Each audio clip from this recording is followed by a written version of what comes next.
আসসালামু আলাইকুম। যে যেখান থেকে আমার ভিডিওটা দেখছো তাদের সবাইকে আমার অনলাইন ক্লাসের পক্ষ থেকে শুভেচ্ছা। আমার আজকের ক্লাসটা হচ্ছে নবম ও দশম শ্রেণীর বায়োলজি বইয়ের সবশেষ অধ্যায় জীব প্রযুক্তি নিয়ে। আমি জীব প্রযুক্তি নিয়ে এর আগে একটি ক্লাস করেছিলাম। সেখানে আমি বলেছি যে জীব প্রযুক্তি অধ্যায়টিকে আমি দুটো অংশে ভাগ করব। প্রথম অংশে আমরা টিস্যু কালচার নিয়ে আলোচনা করেছিলাম। যারা আমার প্রথম ভিডিওতে টিস্যু কালচারটি পাওনি বা দেখোনি, আমি আশা করবো যেন তোমরা চট করে একটু করে আমার পুরনো ভিডিওটা একটু দেখে নাও, এবং সেটার কারণে হবে যে তোমাদের আজকে আমি যে অংশটুকু আলোচনা করবো সেটার জন্য তোমাদের একটু ফলপ্রসূ হবে, বুঝতে একটু সুবিধা হবে। আজকে আমি একটা নতুন এবং মজার একটা বিষয় নিয়ে আলোচনা করব। তোমরা ইতিমধ্যেই নিশ্চয়ই বুঝতে পারছো যে কোন জিনিসটা নিয়ে আজকে আমি আলোচনা করতে চাচ্ছি, এবং এটা এত ইন্টারেস্টিং যে এটার জিনিসটা যদি তোমরা বুঝতে পারো তাহলে মোটামুটি তোমাদের পড়া আর মুখস্থ করতে হবে না, অটোমেটিক নিজ থেকে তোমরা লিখতে পারবে।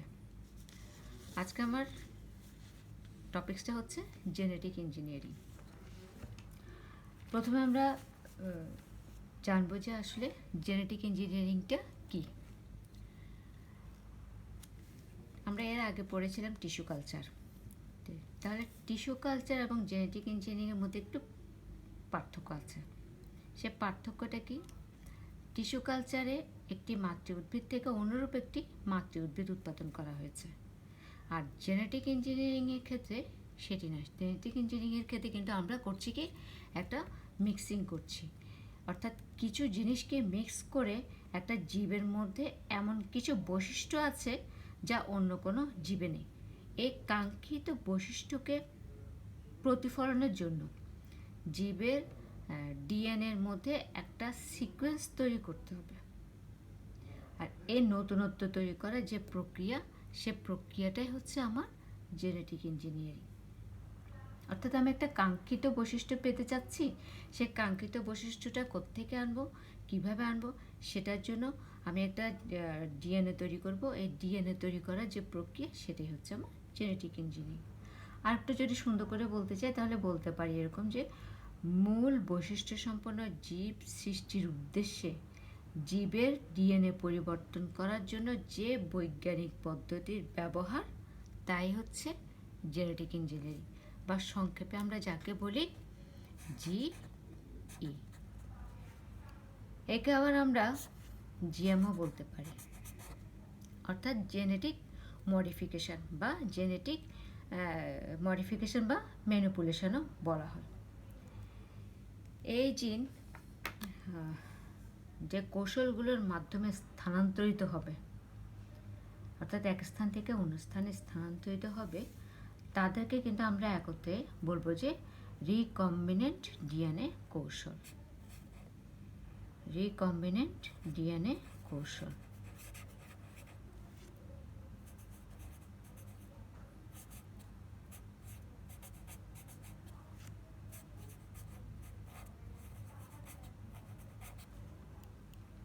কৌশল। আর এই রিকম্বিনেন্ট ডিএনএ কৌশলটা অবলম্বন করে যে একটা নতুন ডিএনএ অণু সৃষ্টি করছি, এখান থেকে আমরা একটা নতুন ডিএনএ অণু সৃষ্টি করছি, তাকে কিন্তু বলছি আমি রিকম্বিনেন্ট ডিএনএ।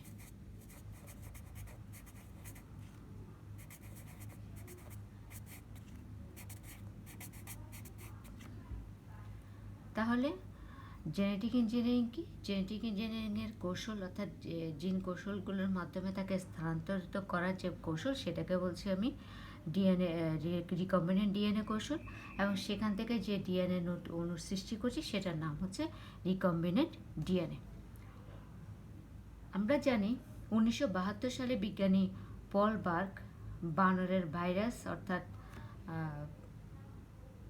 SB40 এটা কালেক্ট করা, যদিও এটা সেখানে, এবং তোমার এটা হচ্ছে ল্যামডা ভাইরাস।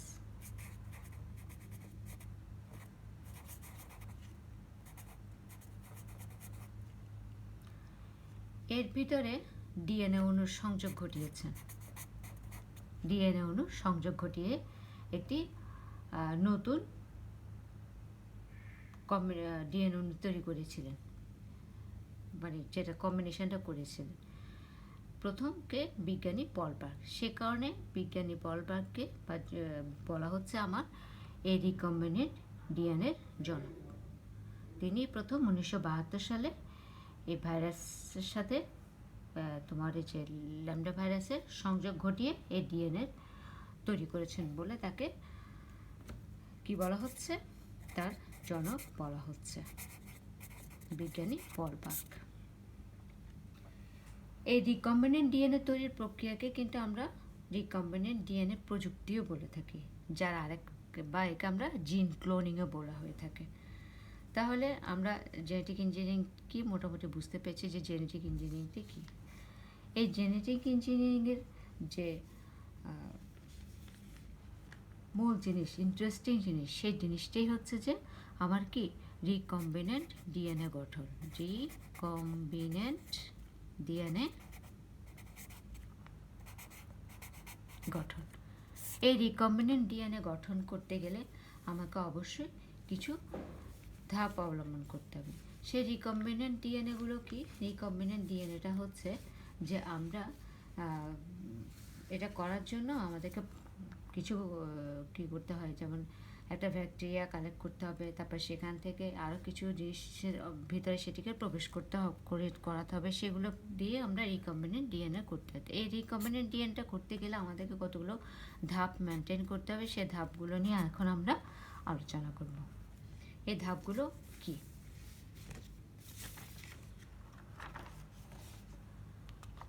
আসি আমরা একটু ধাপগুলো নিয়ে আলোচনা করি।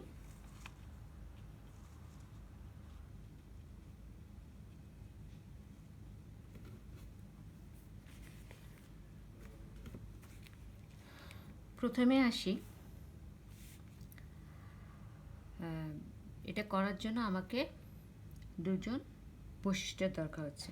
প্রথমে যে কাঙ্ক্ষিত ডিএনএটা নিতে চাচ্ছি, অর্থাৎ উচ্চ গুণ সম্পন্ন যে ডিএনএ, যেটা আরও বেশি পরিমাণে কপি তৈরি করবে, মানে সে ডিএনএটাকে আমার নির্বাচন করতে হবে। অর্থাৎ আমি যে ডিএনএটা করতে চাচ্ছি সেরকম একটা ডিএনএ নেবে, অর্থাৎ এরকম একটা কপি আমরা করতে চাচ্ছি। সে কপিটা করতে গেলে আমাকে একটা প্রথমে ডিএনএ নির্বাচন করতে হবে, যে সেখানে কার কপিটা আমি এর ভিতরে স্থাপন করব, সে ডিএনএ নির্বাচন। তাহলে ফার্স্টে আমাকে করতে হচ্ছে কি, ডিএনএটাকে নির্বাচন করতে হবে। সেটা কোত্থেকে আসবে? প্রাণীকোষ থেকে আমি সে কাঙ্ক্ষিত বৈশিষ্ট্যের ডিএনএ, যে ডিএনএটা চাচ্ছি, তাই তা প্রথমভাবে তাকে নির্বাচন করতে হচ্ছে। আমি কেন একে নির্বাচন করছি? তার কারণ হচ্ছে, মনে করো আমি একটা উদ্ভিদ নিয়েছি, সে উদ্ভিদে একটা কতগুলো চারিত্রিক বৈশিষ্ট্য আছে, তার সে চারিত্রিক বৈশিষ্ট্যের ভিতরে মনে করো আমি দেখলাম যে সেই উদ্ভিদ বা প্রাণীটির এমন একটি বৈশিষ্ট্য আছে যেটি কে যদি আমি অন্য কোনো একটা উদ্ভিদের দেহে সেটা প্রতিস্থাপন করি বা স্থানান্তর করে তার ভিতরে এই উদ্ভিদের গুণসম্পন্ন আরেকটা নতুন উদ্ভিদ তৈরি করতে চাই, সে কারণে আমাকে সে প্রাণীটাকে বেছে নিতে হবে। তাহলে আমরা এখানে যাকে বেছে নিচ্ছি সেটি কি? একটা প্রাণীকোষ। সে প্রাণীকোষ থেকে আমি সেটিকে নির্বাচন করলাম, যে তার থেকে আমি তার বৈশিষ্ট্য আমি কালেক্ট করব। একই সাথে আমি এই ডিএনএটাকে যে আলাদা করে আমি কোথায় নিয়ে যাব? আমি তো ডিএনএ নির্বাচন করলাম, সে ডিএনএটাকে আমি কোথায় নিয়ে যাব বা কার সাথে সেটাকে যুক্ত করব, পাশাপাশি সেটাকেও নির্বাচন করতে হবে। অর্থাৎ কে এই ডিএনএটাকে বহন করবে, অর্থাৎ বাহক নির্বাচন করতে হবে। আমি সে বাহকটা নির্বাচন করছি পরবর্তীতে। তাহলে আমার ডিএনএ নির্বাচন করা হয়ে গেল, বাহক নির্বাচন করা হয়ে গেল। এখন হচ্ছে কাজটা কিভাবে করতে হবে। একটা জীবের কাঙ্ক্ষিত ডিএনএর মধ্যে একটা চেঞ্জ দেখতে চাচ্ছি, এর জন্য একটা ব্যাকটেরিয়া লাগবে। যে ব্যাকটেরিয়াটা আমি নিচ্ছি সে ব্যাকটেরিয়াটা অবশ্যই মানুষের অন্ত্রে বাস করে, এরকম একটি ব্যাকটেরিয়া আমি নিচ্ছি। এবং যে ব্যাকটেরিয়াকে আমরা এখানে ব্যবহার করছি সে ব্যাকটেরিয়াটা হচ্ছে ই কোলি ব্যাকটেরিয়া বা অ্যাসেরিশিয়া কোলাই ব্যাকটেরিয়া। এই ব্যাকটেরিয়াতে যে প্লাজমিড আছে সে প্লাজমিডটাকে আমরা কালেক্ট করব। সে প্লাজমিডটা কি? সে প্লাজমিডটা এরকম যে আমাদের যে ব্যাকটেরিয়া, সে ব্যাকটেরিয়ার কোষের ভিতরে অসংখ্য যেগুলো কতগুলো ক্রোমোজোম আছে, এর বাইরেও কিছু ক্রোমোজোম আছে। সে বাইরে আরেকটি ক্রোমোজোম আছে, সেটা কিন্তু ডিএনএ, এবং যেটি আছে সেটি কিন্তু বিভাজিত হতে পারে, এবং যার কারণে এটি দ্বিসূত্রক ডিএনএ নামেও পরিচিত, এবং এখানে অল্প পরিমাণে জিন বিদ্যমান। এবং আমরা এটাও জানি যে ব্যাকটেরিয়া কিন্তু নিজে নিজে রেপ্লিকেশন করতে পারে, অর্থাৎ নিজে নিজে রেপ্লিকেন্ট হতে পারে। তাহলে আমরা এই ব্যাকটেরিয়ার কোষের ক্রোমোজোম থেকে আমি সেই ডিএনএটাকে নির্বাচন করছি। সেই ডিএনএটাকে আমাকে নিতে হবে। সেই ডিএনএটা কি? আমার এখানে প্লাজমিডটা নিতে হচ্ছে। ডিএনএ নির্বাচনের পর যে স্পেসিফিক জিন নির্বাচনের জন্য আমাকে প্রথমে একে সেন্ট্রিফিউজ করতে হবে। সেন্ট্রিফিউজ করলে করার পর আমি কি করতে পারবো? সেখান থেকে ডিএনএটাকে আলাদা করতে পারবো। আর ডিএনএ আলাদা হওয়ার যেখান থেকে ডিএনএ আলাদা হবে সেখান থেকে খুব সাবধানে আমি কি করতে হবে? যে জিনটিকে, চারিত্রিক বৈশিষ্ট্য সম্পন্ন যে জিনটিকে আমি নিতে চাচ্ছি, সে জিনটিকে আমাকে কেটে আনতে হবে। অর্থাৎ আমি একে সেন্ট্রিফিউজ করে ডিএনএ আলাদা করে নিলাম, এবং ডিএনএ আলাদা হওয়ার পর সেখান থেকে আমাকে খুব সাবধানে সেই জিনটিকে কেটে নিয়ে আসতে হবে। এবং it is very very very important, because this is so microscopic, scientific and practical. এরপরে ডিএনএকে কালেক্ট করার পর একে একটা নির্দিষ্ট অংশ আমাকে কেটে ফেলতে হবে। এবং এটা এত সূক্ষ্ম জিনিস যে এটাকে যে কিভাবে কাটবো সেটা প্রশ্ন এসে যেতে পারে। তাহলে এই জিনিসটাকে খুব সূক্ষ্মভাবে আমাকে কাটতে হবে, কারণ ডিএনএ কালেক্ট করাটা হচ্ছে খুবই একটা মাইক্রোস্কোপিক জিনিস। যেন এটা যদি একটু থেকে একটু পরিবর্তন হয়ে যায়, কাটাতে যদি কোনো গণ্ডগোল হয়ে যায়, তাহলে সেটা কিন্তু আমার এটাতে কাজ করানো যাবে না। সে কারণে এই অংশটাকে কাটার জন্য আমাকে কিছু এনজাইম ব্যবহার করতে হবে। সেই এনজাইমটা কি? যে এনজাইম আমি এখানে ব্যবহার করছি, সেই এনজাইমটা একটা স্পেসিফিক জায়গা থেকে একটা স্পেসিফিক জায়গায় কিন্তু সেটি কেটে নেবে। সেটি কিভাবে কাটবে? আমরা জানি এখানে যে এনজাইমটা আমরা ব্যবহার করেছি যে অংশটুকু কাটার জন্য, সে এনজাইমটা খুব সূক্ষ্মভাবে কাটার জন্য এটি ব্যবহার করা হয়, এবং সেই এনজাইমটির নাম হচ্ছে রেস্ট্রিক্টেড এনজাইম। সেই এনজাইমটির নাম হচ্ছে রেস্ট্রিক্টেড এনজাইম। এই রেস্ট্রিক্টেড এনজাইম দ্বারা একটা স্পেসিফিক জায়গা থেকে একটা স্পেসিফিক জায়গা আমি কেটে নিয়ে আসব। সাধারণত সেটি আমি কীভাবে কাটবো, জাস্ট আমি একটু এক্সাম্পল দিয়ে বুঝাচ্ছি যে স্পেসিফিক জায়গায় যেটাকে কাটবো সেটা কীরকম। মনে করো আমি একটা ডিএনএ সূত্র দিয়ে নিলাম। মনে করো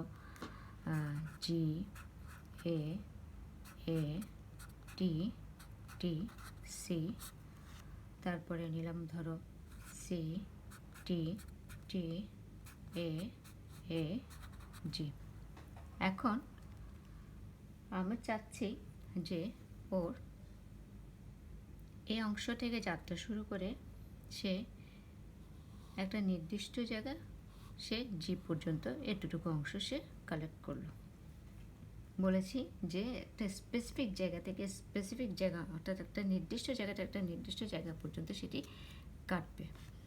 তাহলে যেটা কাটলো এতটুকু অংশ তার কাটার প্রয়োজন, তাহলে সে শুধু এতটুকু অংশ কাটবে। এই অংশটুকু কাটার পরে দেখা যাবে যে এখানে দুটো অংশ ভাগ হয়ে যাচ্ছে, অর্থাৎ এটা একটা অংশ এবং এটা আরেকটি অংশে ভাগ হয়ে যাচ্ছে।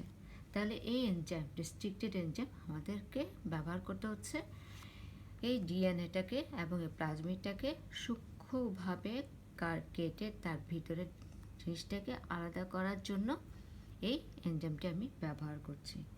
পৃথিবীতে বলতে গেলে 250 টাইপসের রেস্ট্রিক্টেড এনজাইম আছে। তার ভিতরে আমরা এখানে যে জিনিসটি ব্যবহার করছি সেই রেস্ট্রিক্টেড এনজাইমটি হচ্ছে ইকোআরআই এনজাইম, এবং এর কাটা অংশটা দুটো অংশেরই খুব ভালোভাবে কাটতে হবে। যদি কাটাটা ঠিক না হয় এবং এরা যদি 100% একে অপরের সাথে না মিলে, তাহলে কিন্তু সেখানে আমার কোনো কম্বিনেশন তৈরি হবে না।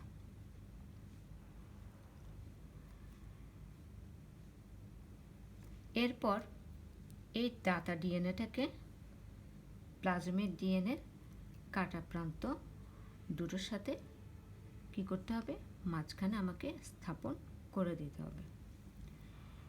এবং এই কাটা অংশগুলোকে স্থাপন করার সময় দেখা যাবে যে এখানে আমার একটু খাট জাতীয় কিছু আঠালো প্রান্ত আছে, যেটা স্টিকি এন্ডস বলছি।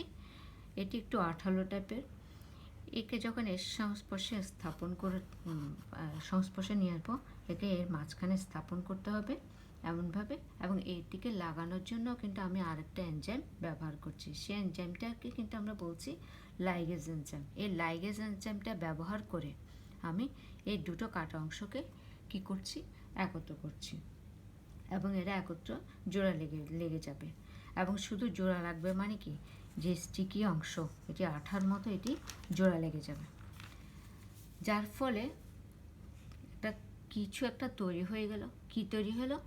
সেটা হলো কি, একটি কাঙ্ক্ষিত রিকম্বিনেশন। একটা রিকম্বিনেশন তৈরি হলো। কার রিকম্বিনেশন? ডিএনএ রিকম্বিনেশন, অর্থাৎ রিকম্বিনেন্ট ডিএনএ তৈরি হয়ে গেল।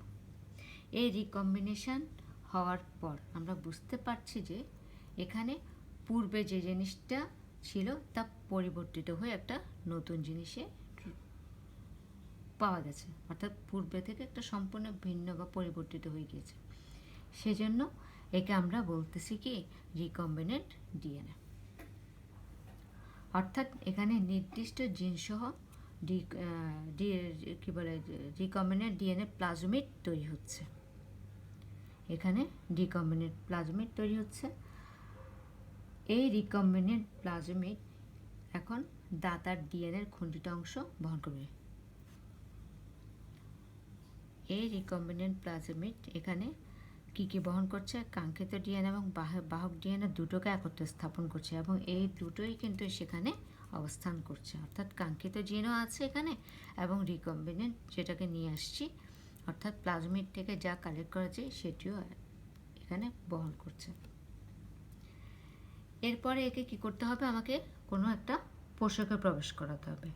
একে কোনো একটা মানে যা তৈরি করতে চাচ্ছি, এরই অনুরূপ একটা ব্যাকটেরিয়া তৈরি করতে চাচ্ছি, সে কারণে একে আমি একটা পোষকে প্রবেশ করাবো।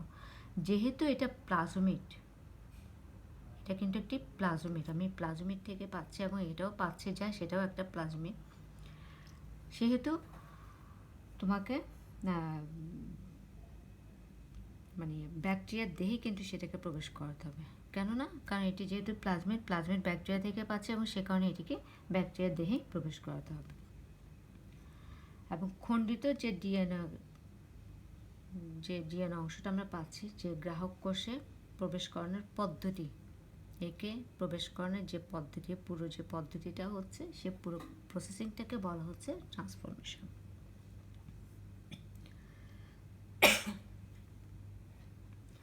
খণ্ডিত ডিএনএ গ্রাহক কোষে প্রবেশ করানোর যে প্রসেস, এটাকে বলা হচ্ছে ট্রান্সফরমেশন। এবং এই ট্রান্সফরমেশনটা কিন্তু একটা খুবই গুরুত্বপূর্ণ জিনিস। এই ট্রান্সফরমেশনটা অবশ্যই আমাকে বুঝতে হবে।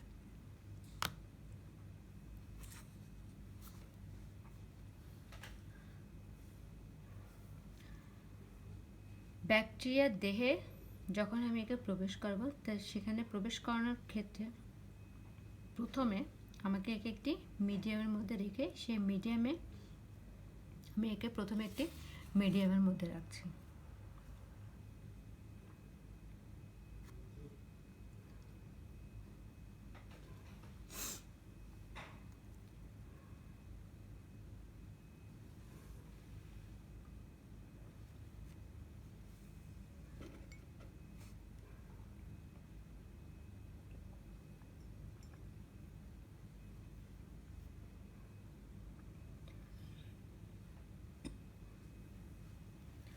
প্রথমে আমরা একে একটি মিডিয়ামের মধ্যে রেখে সেই মিডিয়ামে আমরা বিভিন্ন ধরনের রাসায়নিক পদার্থ, যেমন আমি এখানে একটি ক্যালসিয়ামের যৌগ দিলাম এবং এখানে একে আমি হিট শক বা ইলেকট্রোপোরেশন করব। কারণ এই হিট শক বা ইলেকট্রোপোরেশন করার ফলে এখানে যে কাজটি হবে সেখানে হচ্ছে যে এর ফলে ব্যাকটেরিয়ার যে কোষপ্রাচীরটা আছে, এবং আমি এখানে কিছু ব্যাকটেরিয়া দিয়ে দিব।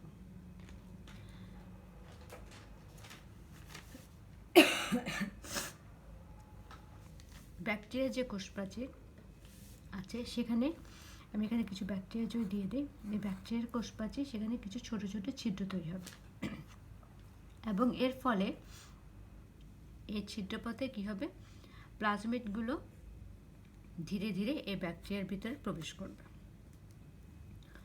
অর্থাৎ আমি যে পেট্রো ডিশটা নিলাম সেই পেট্রো ডিশের ভিতরে থাকছে প্লাজমিড এবং ব্যাকটেরিয়া, যার কারণে প্লাজমিডগুলো সেই ছিদ্রটা তৈরি করব কোষপ্রাচীরে। এই প্রসেসিং অর্থাৎ ইলেকট্রোপোরেশনের কারণে ছিদ্রটা তৈরি হবে, সেই ছিদ্রের কারণে সে প্লাজমিডগুলো এর দেহে প্রবেশ করবে। এটা হচ্ছে ট্রান্সফরমেশন। এই ট্রান্সফরমেশনের ফলে কিছু নতুন জিন নিয়ে যে ব্যাকটেরিয়া বা জীবের উদ্ভব ঘটে তাকে কিন্তু আমরা বলছি ট্রান্সজেনিক জীব।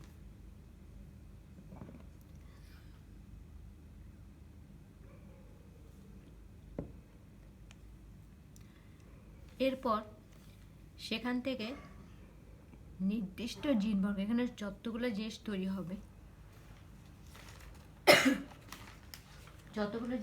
হবে এগুলো সবগুলোই কিন্তু জিন বহন করবে না।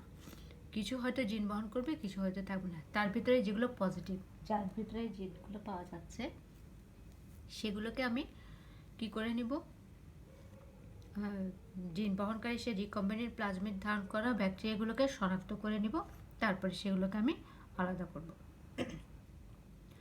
প্রত্যেকটি ব্যাকটেরিয়ার ভিতরেই কিন্তু একটি করে কাঙ্ক্ষিত জিন থাকবে।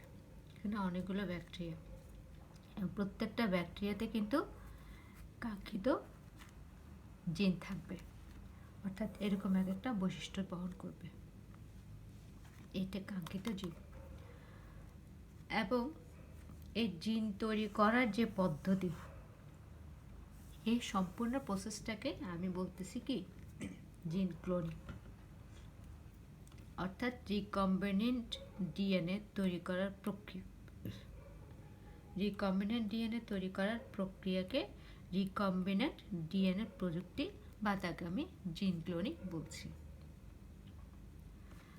অর্থাৎ ব্যাকটেরিয়ার দেহে যে জীব আমি সেট করব, যে জীবটা আমি এই দেহে সেট করতে চাচ্ছি বা করে দেয়া হয়, সেখান থেকে ডিএনএর মধ্যে নতুন করে রেপ্লিকেশন হতে থাকবে,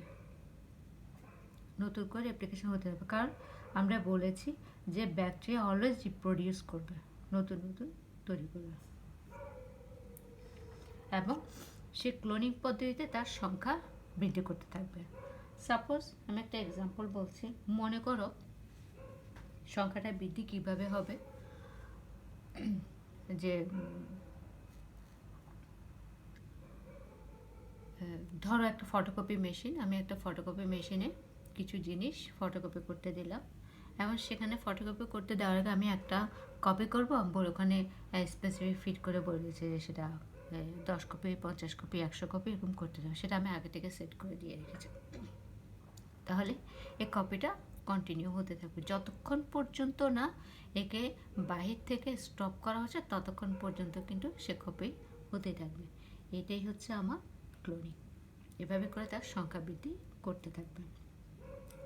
এবং এই জীব প্রযুক্তির কল্যাণে জেনেটিক মডিফিকেশনের মাধ্যমে নিয়ন্ত্রিতভাবে এবং কম সময়ে যে জীব উৎপন্ন করা হয়, যে জীব উৎপন্ন হচ্ছে, সেটিকে আমরা বলতেছি কি জিএমও, অর্থাৎ জেনেটিক্যালি মডিফাইড অর্গানিজম। অর্থাৎ খুব কম সময়ে আমরা মানে এই প্রযুক্তিকে ব্যবহার করে মানে নতুন এবং নিয়ন্ত্রিতভাবে উদ্ভিদ তৈরি করার যে প্রক্রিয়া, সেটাকে বলছি আমি জিএম। আর এটি প্রযুক্তিকে ব্যবহার করে, এই ক্লোনিংকে ব্যবহার করে ফার্স্ট যে জিনিসটা পেয়েছে স্তন্যপায়ী প্রাণীদের ভিতরে প্রথম আবিষ্কার হয়েছে ডলি নামক একটি ভেড়া, এই জিন প্রযুক্তিকে ব্যবহার করে। যাই হোক, তোমরা জিন প্রযুক্তি নিয়ে মোটামুটি ধারণা পেয়েছ। এখন এসে যাচ্ছে এই যে জিন প্রযুক্তিটা আমরা এতক্ষণ বললাম, বা রিকম্বিনেন্ট ডিএনএটা ব্যবহার, কোথায় কোথায় আমরা এর ব্যবহার করব। আমরা এর ব্যবহারগুলো একটু দেখি যে কিসের কিসের ক্ষেত্রে আমরা রিকম্বিনেন্ট ডিএনএ ব্যবহার করছি।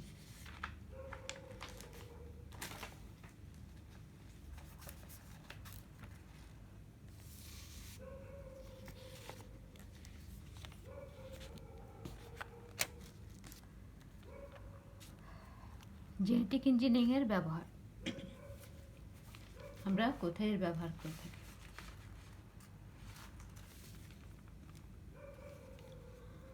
রিকম্বিনেন্ট ডিএনএ প্রযুক্তি বলতে মানে এটা এমন একটি প্রযুক্তি, এটা এমন একটা আধুনিক প্রযুক্তি, বলতে গেলে হাজার প্রযুক্তি থেকে সবচেয়ে অত্যাধুনিক একটি জীব প্রযুক্তি। এবং এর মূল উদ্দেশ্য হলো যে একটা নতুন এবং উন্নত বৈশিষ্ট্য সম্পন্ন জীব সৃষ্টি করা, যার মাধ্যমে তৈরি করে আমরা সাফল্য অর্জন করতে পারি এবং উন্নত ফলন পেতে পারি। এটা হচ্ছে জিন ক্লোনিং বা রিকম্বিনেন্ট ডিএনএর মূল বৈশিষ্ট্য।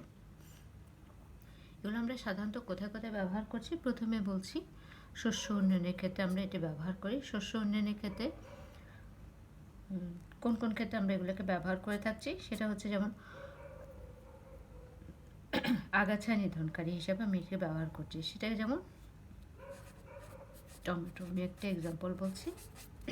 টমেটো, মনে করো টমেটো গাছটা আমি যখন লাগালাম তার চারপাশে প্রচুর আগাছা, সেই আগাছাকে যখন আমি বিনষ্ট করতে চাই তখন দেখা যায় সেখানে আমি কীটনাশক দিব। সেই কীটনাশকের কারণে এই টমেটো গাছে কীটনাশকের ফলে সেখানে তার ফল উৎপাদন ব্যাহত হচ্ছে, অর্থাৎ সে ফসলটা ক্ষতিগ্রস্ত হচ্ছে।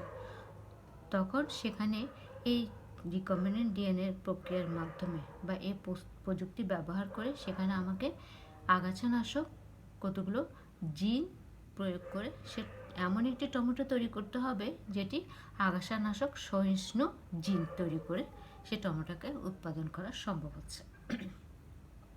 ঠিক একইভাবে বলতে পারি যে পতঙ্গ প্রতিরোধী, যেমন এখানে আমি বিটি বেগুনের কথা বলি।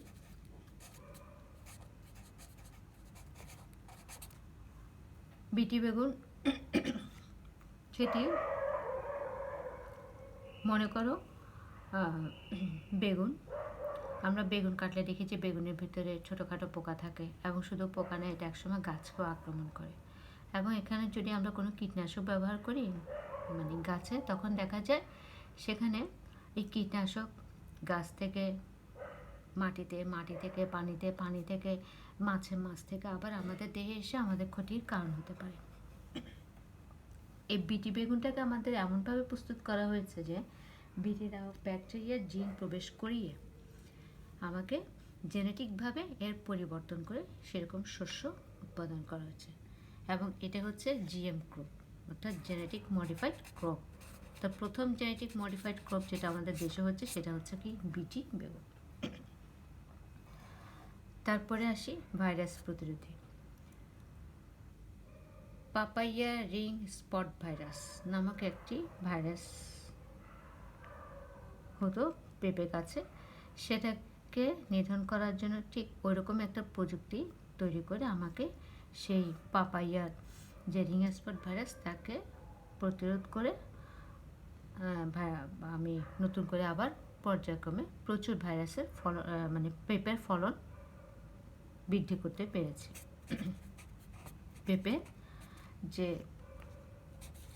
সেটা হচ্ছে পাপাইয়া রিং স্পট ভাইরাস, সেক্ষেত্রে আমরা এটা ব্যবহার করছি জীব প্রযুক্তিকে। এরপর আসছে সুপার রাইস। সুপার রাইস অর্থাৎ কথাটা শুনে বোঝা যাচ্ছে ভাতে মাছে কি মাছে ভাতে বাঙালি। ভাত ছাড়া আমাদের এক মুহূর্ত যেমন চলে না, প্রতি মুহূর্তে আমাদেরকে খেতে হয়, আমরা ভাত খাই। এবং শুধু ভাত তো খেলে হবে না, এবং দেখা যায় এই ভাতে আমরা যে প্রচুর পরিমাণ ভিটামিন পাই, অর্থাৎ চালের ভিতরে যে ভিটামিনটা আছে সেটা হচ্ছে ভিটামিন এ। এই ভিটামিন এ যদি কোনো ঘাটতি বা অভাব হয়, তাহলে সেক্ষেত্রে আমাদের একটা চোখের রোগ হতে পারে, রাতকানা রোগ হতে পারে, বা বিটা ক্যারোটিন হতে পারে। তো সেক্ষেত্রে এই চালের ভিতরে সেই এমনভাবে তাকে প্রযুক্তি ব্যবহার করা হচ্ছে যেন সেই ভিটামিনের তথা মানে অর্থাৎ এই ভিটামিন এটা বা তোমার যে বিটা ক্যারোটিন জিন স্থানান্তরের মাধ্যমে এই তেল থেকে মানে কী বলে এটা ভিটামিন এ বা সেখানে বিটা ক্যারোটিন জিন স্থানান্তর করলাম, তার ফলে যেটা হচ্ছে সেটা হচ্ছে এই চাল থেকে মানে এই প্রস্তুতকৃত যে চাল জিন স্থানান্তরের ফলে যে চালটা আমরা পাচ্ছি, সে চাল থেকে যে চাল তৈরি হবে, নতুন যে প্রযুক্তিতে যে চালটা তৈরি হবে, সেটা খেলে আমাদের কখনো কী করতে হবে না, ভিটামিন এ ট্যাবলেট খেতে হবে না। তাহলে সেক্ষেত্রেও আমাদের জেনেটিক ইঞ্জিনিয়ারিংকে ব্যবহার করছি। তারপরে পাশাপাশি আমরা আরও এটাও বলতে পারি, যেমন বীজহীন ফল, যেমন এখন যে জীব প্রযুক্তি ব্যবহার করে, হ্যাঁ, তারপরে রেকম্বিনেন্ট ডিএনএ যে প্রযুক্তিকে ব্যবহার করে আমরা তরমুজ উৎপাদন করছি, যেখানে বীজের সংখ্যা কম থাকবে, বীজহীন ফল, যেমন কমলা লেবু প্রচুর পরিমাণে প্রযুক্তি ব্যবহার করে সেটা করতে পারছি। এছাড়া আমরা প্রাণীর ক্ষেত্রে ব্যবহার করে থাকি। প্রাণীর ক্ষেত্রে সাধারণত আমরা জিনোম সিকোয়েন্স মেনশন করার ক্ষেত্রে, যেমন অর্থাৎ বৈশিষ্ট্য বা কোনো একটা জিনিসের গুণগত মান, পরিমাণগত মান বৃদ্ধি করার ক্ষেত্রে এই যে জিনগত যে বৈশিষ্ট্য, সেটির ক্ষেত্রেও তার পরিবর্তন ঘটিয়ে কিন্তু আমরা বিভিন্ন প্রাণী ক্ষেত্রে সেটিকে ব্যবহার করি। যেমন এখানে আমরা বলতে পারি যে দুধের আমিষের পরিমাণকে বৃদ্ধি করার জন্য আমরা সেখানে একটা প্রোটিন সি ব্যবহার করেছি, যার কারণে সেখানে আমাদের প্রোটিনের মাত্রা ঠিক থাকছে। ঠিক একইভাবে ভেড়ার পশমের পরিমাণ বৃদ্ধি করার জন্য সেখানে আমি দুইটা জিন ব্যবহার করছি, হ্যাঁ, এই দুইটা জিন আমি ব্যবহার করছি সেটার পরিমাণ এবং গুণগত মানকে বৃদ্ধি করার জন্য। এগুলো হচ্ছে প্রাণীদের ক্ষেত্রে ব্যবহার। এছাড়াও মৎস্য উন্নয়নে আমরা ব্যবহার করে থাকছি, যেমন তেলাপিয়া মাছ। তেলাপিয়া মাছের ভিতরে আমরা স্যামন মাছের যে বৈশিষ্ট্যগুলো সেগুলো দিয়ে আমরা তার ফলন বৃদ্ধি করছি, হ্যাঁ, সেটা প্রচুর হচ্ছে। তারপর যেমন চিকিৎসা ক্ষেত্রে এটির বহুল ব্যবহার হচ্ছে। যেমন আমরা যারা ডায়াবেটিস রোগী আছেন, তাদের যে ইনসুলিন, সেই ইনসুলিন কিন্তু এই প্রযুক্তির একটি বহিঃপ্রকাশ। সেটি কীরকম, প্রথমে আমাকে প্লাজমিড তৈরি করে সেখানে ইনসুলিন তৈরির যে জিনটা সেটা প্রবেশ করিয়ে তারপরে সেটাকে রিকম্বিনেন্ট করে তারপরে সেটাকে আমি ক্লোনিং করব, এটার পরে সেখান থেকে এটাকে আমরা পর্যায়ক্রমে বাজারজাত করব। তাহলে আমরা ডায়াবেটিসের ইনসুলিন তৈরির ক্ষেত্রেও কিন্তু এটি বহুল ব্যবহার দেখা যাচ্ছে। এরপরেও পরিবেশ সুরক্ষার ক্ষেত্রেও কিন্তু আমাদের ব্যবহার প্রচুর। সেটা কীরকম, পিওর আমরা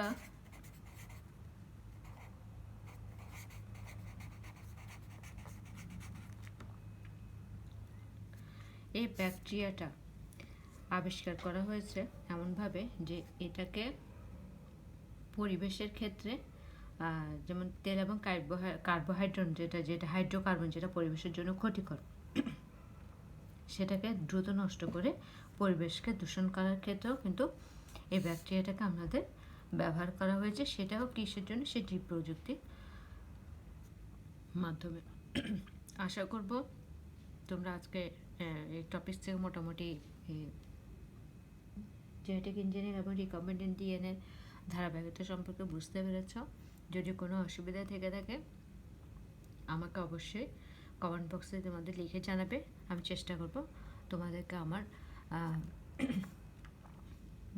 তোমাদের যে প্রশ্নগুলো তোমরা বুঝতে পারোনি সেগুলো যথাযথ উত্তর দেওয়ার চেষ্টা করবো আগামী ক্লাসে। সে পর্যন্ত সবাই ভালো থাকো, সুস্থ থাকো।